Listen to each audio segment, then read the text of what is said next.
প্রণাম মহারাজ। নমস্কার, ভালো থাকুন সবাই। আজ আমরা এক নতুন প্রশ্ন নিয়ে এসেছি, যে সম্মুখীন আমরা প্রায়ই হই, আচ্ছা, যেটা হচ্ছে ধর্ম মানে আচার অনুষ্ঠান, আমিষ নিরামিষ এই সমস্ত উপচারের মধ্যে আবদ্ধ থাকা, নাকি স্বামীজির কথায় পশুত্ব থেকে মনুষ্যত্বে উত্তরণ এবং সেখান থেকে দেবত্বের পথে যাত্রা। এই বিষয়ে যদি একটু পরিষ্কার পথনির্দেশ পাওয়া যায় তাহলে মনে হয় অনেক মানুষ উপকৃত হবে। সুন্দর প্রশ্ন।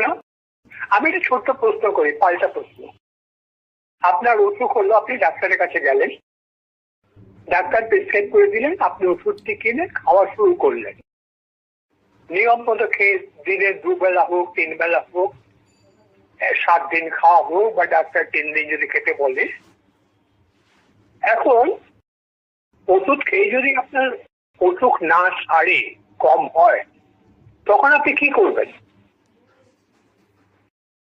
তখন অন্য কিছু উপায় ভাবতে হবে, বা অন্য কোনো ডাক্তার, ঠিক, কিংবা সেই ডাক্তারকে কাছে গিয়ে বলা যে এই ওষুধে কাজ হয়নি, ঠিক মানে ওষুধটা পাল্টাবেন। ঠিক তেমনি আমি নিরামিষ, তারপরে ওই আচার প্রথা, এগুলো হচ্ছে ওষুধের মতন। ওষুধ খেয়ে আমার মধ্যে পরিবর্তন হচ্ছে কিনা, আর এই পরিবর্তনটা কিসে? 2 রকম ভাবে পরিবর্তন আছে, একটা মনে, একটা শরীরে। তা মনের পরিবর্তন অনেক সময় ধরা যায় না, যে মনটা আমি কি যা চাই সেটাই মন বলছে নাকি, কিন্তু শরীরের পরিবর্তনটা ধরা যায়। শরীরের এবং আচরণ অন্য মানুষ বুঝতে পারে। তা ডাক্তারের মতন, ঔষধের মতন ধর্মেও তাই, আমার আচরণের পার্থক্য হচ্ছে কিনা, আমার মনের পরিবর্তন হচ্ছে কিনা। যদি হয়ে থাকে তাহলে এই আচার প্রথা আমাকে সাহায্য করছে। একেবারে প্রথম দিকে পরিবর্তনটা আসতে একটু দেরি হয়, এই জন্য প্রথম দিকটা একটু আচার প্রথা মেনে চলতে হয়। কিন্তু আচার প্রথাটা উদ্দেশ্য নয়, উদ্দেশ্য হচ্ছে ওই পরিবর্তনটা মানসিক কিংবা দৈহিক বা আচরণের, যেটা মানসিক এবং আচরণের যে পরিবর্তন সেটাই ঠিক। স্বামীজি বলেছেন পশুত্ব থেকে মানুষত্বে, মনুষ্যত্ব থেকে দেবত্বে, ওটাই ঠিক, বা ওটাই আরো বেটার বোঝার। ঠিক কথা, কিন্তু প্রাথমিক শুরু করার জন্য ওই আচার অনুষ্ঠানটা প্রয়োজনীয়, এটাই বলছেন। হ্যাঁ হ্যাঁ, ঠিক।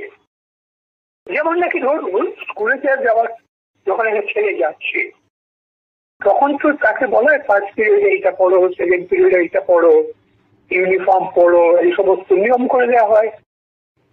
যেমন ফার্স্ট পিরিয়ডে হয়তো বাংলা ইংরেজি থাকে, তারপরে কোচিং সাবজেক্ট আছে, অঙ্ক, এই সমস্ত সায়েন্স।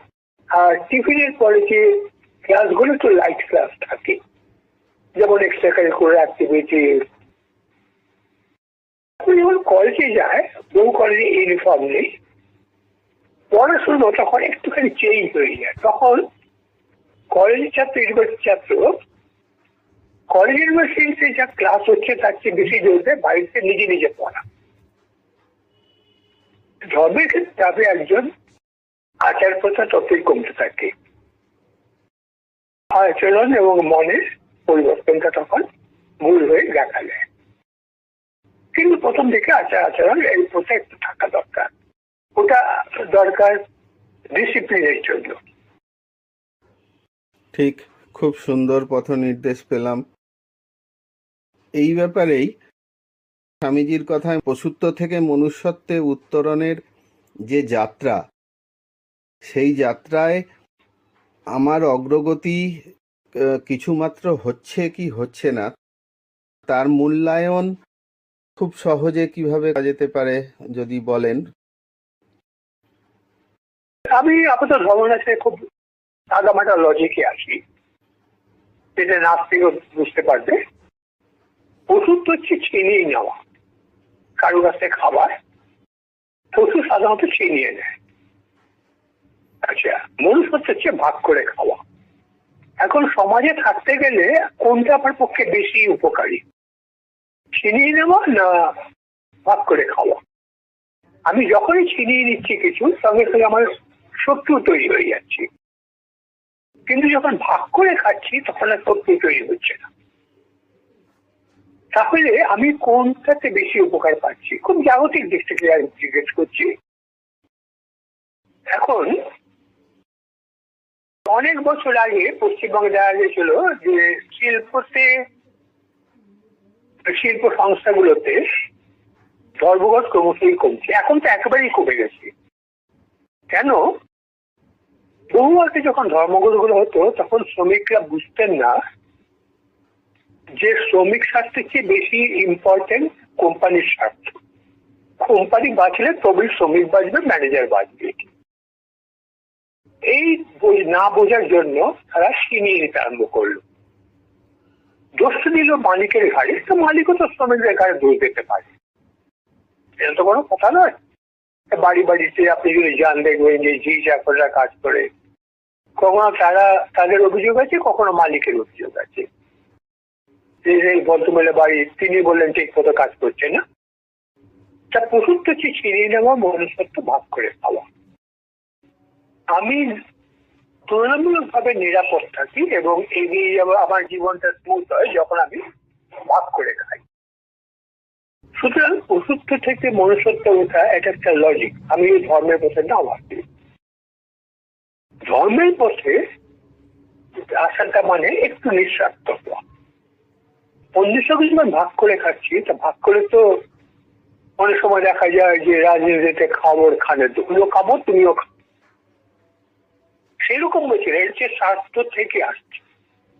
কিন্তু মানুষ যখন অনুভব করবে যে সবার সঙ্গে মিলেমিশে খেলে আরো ভালো, যেটা উপনিষদে আছে সহন ভুনক্তু, একসঙ্গে মিলেমিশে খাবো, সহনা ভবতু, আমরা সবাই একসঙ্গে গ্রো করবো, বিকশিত হব, এটা হচ্ছে মনুষ্যত্ব। আর দেবত্ব হচ্ছে আগে নিজে অন্যকে খাইয়ে তারপরে নিজে খাওয়া। কেন অন্যকে করা? কারণ অন্যের লোক আমার কাছে তখনই আসবে যখন আমার কাছে কিছু পায় বা পাওয়ার সম্ভাবনা আছে। তা একজন যখন দেখছে বাইরের লোকেরা যে আমার এই লোকের কাছে গেলে আমি পাবো, সঙ্গে সঙ্গে ওরা চলে আসছে। সেই জন্য প্রথমে দেবত্বে যেটা বলা হচ্ছে, বলে আগে অন্যকে দিয়ে পরে নিজে খাও। আচ্ছা, চেতনার উপর ওঠে। এখন এটা প্রথম প্র্যাকটিস হচ্ছে নিজে নিজে প্র্যাকটিস কর। আমি ভাগ করে খেলি যে নিরাপদ, বা একসঙ্গে থাকলে যে নিরাপদ এবং আমার জীবনে উঠতে পারবো বড়, সেটা আরো বোঝা যায় যখন অফিসে কাজ করছে একজন। টিম বিল্ডিং নেতা কি করেন বা ম্যানেজার কি করেন? তিনি নিজের স্বার্থ দেখছেন না, টিমের স্বার্থ দেখছেন। ফুটবল খেলাও তাই, ক্রিকেট খেলাও তাই, সর্বত্রটা। যদি আমি নিজের স্বার্থ দেখি পশুর মতন, তাহলে আমি পিছিয়ে যাব।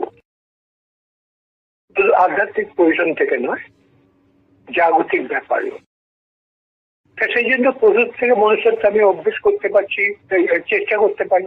কেননা খেলার মাঠে আমি তো ভাগ করে নিয়ে এগোতে চাইছি, একা একা স্কোর করতে পারছি না, বা নিজের স্বার্থ দেখে আমি খেলতে পারছি না, তাহলে আমি পরের ম্যাচে ভাগ করবো।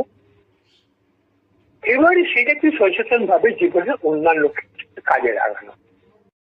অফিসে, পাড়ায়, আত্মীয়দের মধ্যে এই যে ভাগ করে খাওয়া, সবাইকে নিয়ে চলা, যেটা নেতার একটা বড় গুণ, সেটাতে আমি আস্তে আস্তে প্র্যাকটিস করবো।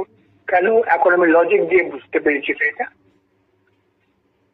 তারপরে আসছে অন্যকে দিয়ে। এখন অন্যকে যদি আমি দিয়ে দিই, তাহলে আমি নিজের জন্য কি রাখবো? এই জন্য আমরা আলোচনা করেছিলাম গ্রুপের একটা লেখায়, যে লেখক হিসাবে আমি বেশি জনপ্রিয় হতে পারি, রয়্যালটি বেশি পেতে পারি যদি আমার বই পড়ে পাঠকেরা উপকৃত হন। তাহলে আমাকে বই লেখার সময় মনে রাখতে হবে যেটার দ্বারা পাঠকের উপকার হচ্ছে কিনা, সমাজের উপকার হচ্ছে কিনা। মানে আমাকে আগে প্রথমে দেখতে হবে সমাজের স্বার্থ।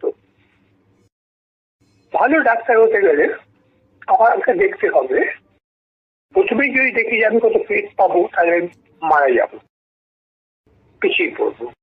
আমাকে দেখতে হবে কি করে বেশি থেকে আরো বেশি রোগীকে আমি সহজে এবং কম খরচে সারিয়ে দিতে পারি। তাহলে বেশি বেশি রোগী আমার কাছে আসবে। শিক্ষক হিসেবেও তাই, আমি যত বেশি তাদের স্বাস্থ্যের নজর দেবো তত বেশি ছাত্র আমার কাছে আসবে। বিজনেসম্যান তিনি গ্রাহক, যত বেশি গ্রাহককে সন্তুষ্ট করতে পারবেন তত বেশি গ্রাহক তিনি পাবেন। তাই দেখা যাচ্ছে এই প্রকৃতি থেকে মনুষ্যত্ব, মনুষ্য থেকে দেবত্ব, এটা জাগতিক ক্ষেত্রে এই ফর্মুলা অ্যাপ্লিকেবল। আর জাগতিক বিকাশের জন্য আধ্যাত্মিক ক্ষেত্রে তো তাই। সেই জন্যই এই যে হিন্দু ধর্মের দুটো কথা আছে, নিঃশ্রেয়স আর অভ্যুদয়। অভ্যুদয় মানে জাগতিক উন্নতি, নিঃশ্রেয়স মানে হচ্ছে একবারে আধ্যাত্মিক উন্নতি। বলছে এর মধ্যে বিশেষ কোনো পার্থক্য নেই, অ্যাটিটিউড সমান থাকে, একটা একটু বেশি এগিয়ে দিয়ে যায়। জাগতিক ব্যাপারে দেখছি আমি যদি অন্যের স্বার্থকে প্রাথমিকতা দিই পরে আমি আরো বেশি লাভ করতে পারি। তাহলে এইভাবে যখন জিনিসটা আমি লজিক্যালি বুঝলাম বা বোঝার চেষ্টা করলাম, একটু একটু করে অ্যাপ্লাই করবো। এবং সবচেয়ে বড় কথা, আজকের সমাজে মানুষ চাইছে বিশ্বাসযোগ্য লোক, এমন লোককে চাইছে যাদেরকে বিশ্বাস করতে পারে, যার উপর সে নির্ভর করতে পারে। আমি যদি দেখাই যে নিজের চরিত্রে এই গুণ দুটো আছে, অটোমেটিক্যালি লোকের আমার কাছে আসবে।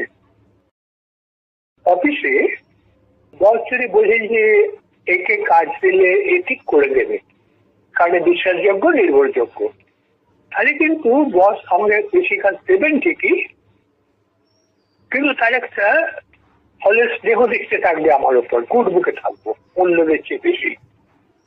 এইভাবে ছোট ছোট কাজের মাধ্যমে অভ্যেস করে করে আমি এগোতে পারি। যখন এতে বসলাম সাধন ভজনে, বিশেষ করে যারা দীক্ষিত বেলুর মধ্যে দেখবেন গুরুদেব বলেন যে প্রথম স্টেপ হচ্ছে জগতের মঙ্গল কামনা। এটা স্বামীজি বলেছিলেন, অ্যাকচুয়ালি স্বামীজির পদ্ধতি থেকে এটা নেওয়া। মানে আধ্যাত্মিক কাজও করছে, অন্যের মঙ্গল প্রথমে চাইছে, প্রাথমিকতা।